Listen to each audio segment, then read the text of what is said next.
Guys, అందరూ ఎలా ఉన్నారు? బాగున్నారా? అని బాగున్నాను ఫ్రెండ్స్. Wish happy Sankranti. ఇవాళ నేనేమి చేయలేను, మీకు అందరికీ తెలుసు. నాకు ఫ్రాక్చర్ అయింది, సో నేనేం చేయలేకపోతున్నాను. సో ఇవాళ మాత్రం నేను చామదుంపల వేపుడు చేస్తున్నాను.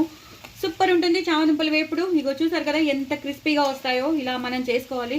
చాలా మంది పాపం మెత్తగా అయిపోతుంది, అలా కాదు. కుక్కర్లో పెట్టుకుంటే అలాగే మెత్తగా అయిపోతాయి.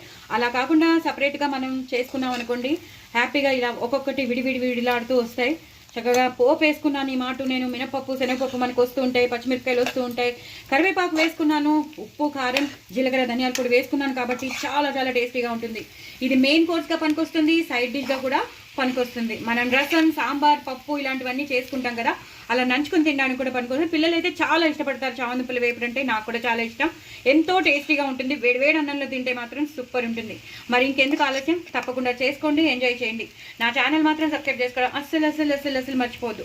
ఎంత టేస్టీగా ఉంటుందో నేను చెప్పలేను. పెరుగులో నంచుకుంటే కూడా చాలా చాలా బాగుంటుంది. ఇలా నంచుకోండి, ఎంజాయ్ చేయండి.